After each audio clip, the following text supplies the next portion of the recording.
ভোটের আগের রাজনীতি নাকি মানবিক অধিকার? ভাতা ইস্যুতে বিশেষভাবে সক্ষমদের ক্ষোভে ফুসছে সদন। টাকা বৃদ্ধির দাবিতে প্রশাসনের দরজায় করা। শিল্প শহর দুর্গাপুর আবারও সাক্ষী রইল এক নীরব অথচ তীব্র প্রতিবাদের। অন্যান্য সরকারি প্রকল্পে ভাতার অঙ্ক বাড়ালেও বিশেষভাবে সক্ষমদের মাসিক ভাতা এখনও 2018 সালে নির্ধারিত 1000 টাকাতেই আটকে। এই অভিযোগকে সামনে রেখে সোমবার বিশেষভাবে সক্ষমরা রাস্তায় নামলেন। ভগৎ সিং স্টেডিয়াম থেকে হুইল চেয়ারে বসে শুরু হয় তাদের প্রতিবাদ মিছিল। মহকুমা শাসকের দপ্তরে পৌঁছে তারা স্মারকলিপি জমা দেন। আন্দোলনকারীদের দাবি, আমাদের যে মানবিক ভাতা বৃদ্ধির দাবিতে আমাদের যে অন্তর্বর্তীকালীন 4 মাসের যে অন্তর্বর্তীকালীন বাজেট পেশ হলো তাতে দেখা গেল যে আমাদের ভাতা বৃদ্ধি হয়নি, অথচ বিভিন্ন প্রকল্পে ভাতা বৃদ্ধি হয়েছে। সেখানে আমাদের কোনো অসুবিধা নেই। তুমি ওদের করছো, তাহলে আমাদের মানবিক ভাতাটা বৃদ্ধি করলে না কেন? এটা 2018 সাল থেকে আমাদের সেই 1000 টাকার মধ্যে সীমাবদ্ধ রয়ে গেছে। তা আমরা চাই যে 1000 টাকা থেকে 5000 টাকা করা দরকার। অথচ অন্য স্টেটে কিন্তু অনেক বেশি দেয়, যেমন অন্ধ্রপ্রদেশ, তেলেঙ্গানা 6000 টাকা, মণিপুর, গুজরাট, তারপরে হচ্ছে আপনার পন্ডিচেরি, এটা কিন্তু পরিমাণ কিন্তু অনেক বেশি। আমাদের পশ্চিমবাংলায় সেই একই জায়গায় আমাদের অবস্থান করছে টাকার অঙ্ক।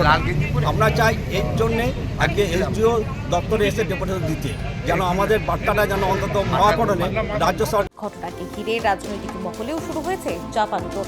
সাংগঠনিক জেলা বিজেপির মুখপাত্র সুমন্ত মণ্ডল বলেন, যেখানে সেন্ট্রাল গভর্নমেন্ট বেকার যুবকদের বিভিন্ন রকম স্কিল ডেভেলপমেন্টের মাধ্যমে তাদেরকে উন্নতি সাধন করার চেষ্টা করছে, তাদের কর্মসূত্রে এবং বিজনেসের বিভিন্ন রকম আইডিয়া দিচ্ছে, সেখানে পশ্চিমবঙ্গের সরকার বেকার যুবকদের ভাতা দিয়ে অক্ষম করে তোলার চেষ্টা করছে।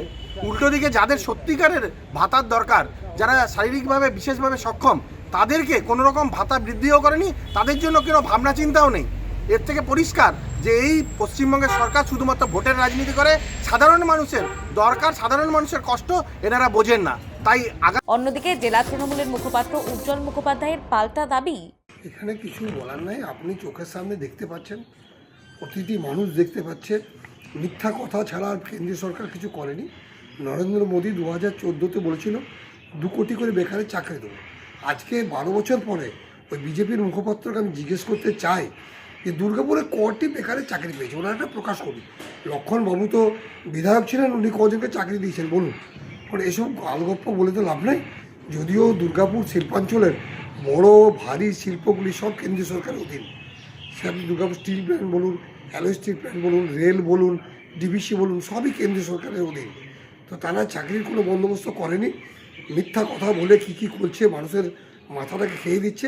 উল্টো দিকে এই বাজেটেও ওরা ওই ফ্রেড করিডোর, ওয়েট করিডোর করে কী করেছে জানি না। কোনো বেকারদের কাছে কোনো দিশা নেই, মানুষের কাছে কোনো কর্মসংস্থানের পজিটিভ কোনো দিশা নেই। উপরন্তু আমরা দেখছি মাননীয় মুখ্যমন্ত্রী মমতা বন্দ্যোপাধ্যায় তিনি মানুষের হাতে টাকা তুলে দেওয়ার জন্য একদিকে যেমন লক্ষ্মীর ভাণ্ডার করেছেন, তেমনি আবার এই বছরে বাজেটে নিয়েছেন যুবসাথী। যুবসাথী একটা বৈপ্লবিক প্রকল্প, যেখানে 21 বছর বয়স হয়ে গেলে একটা ছেলে 5 বছরের জন্য নিশ্চিত একটা ভাতা পাবে, এবং ইতিমধ্যে সে হয়তো চাকরি জোগাড় করে নিতে পারে বা অন্যত্র কোথাও কিছু ব্যবস্থা করতে পারে। সুতরাং এটা একটা পজিটিভ দিক এবং এটা মানুষ নিয়েছে ভালোভাবে। আপনি লক্ষ্য করে দেখতে পারেন যে আমাদের ভগৎ সিং স্টেডিয়ামে কাল থেকে লক্ষ লক্ষ ছেলেমেয়েরা ওখানে জড়ো হচ্ছে এবং ফর্ম নিচ্ছে। এই ঘটনায় স্বাভাবিকভাবেই প্রশ্ন থেকেই যায়, যারা প্রতিদিন শারীরিক সীমাবদ্ধতাকে সঙ্গী করে লড়াই করেন, তাদের ন্যূনতম আর্থিক নিরাপত্তা নিশ্চিত করা কি রাজনৈতিক দরজার বিষয় নাকি প্রশাসনিক নৈতিকতার প্রশ্ন? ভোটের অঙ্ক কষার আগে মানবিক অঙ্ক মেলানো কি জরুরি নয়? বিশেষভাবে সক্ষম নাগরিকদের ভাতা যদি 8 বছরেও না বাড়ে, তবে উন্নয়নের প্রচার কতটা বাস্তবমুখী? এদিনের এই মিছিল কেবল অর্থের দাবি নয়, এটি মর্যাদার দাবি। হুইলচেয়ারে বসে যারা প্রশাসনের দরজায় করার নাড়লেন, তারা আসলে সমাজের বিবেককে প্রশ্ন করলেন। উন্নয়নের আলো কি সবার ঘরে পৌঁছেছে, নাকি কিছু মানুষ এখনো প্রান্তেই রয়ে গেছেন?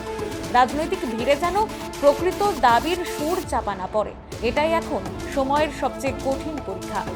দুর্গাপুর থেকে বিধানচন্দ্র গাঙ্গুলির রিপোর্ট, বঙ্গলেখনী।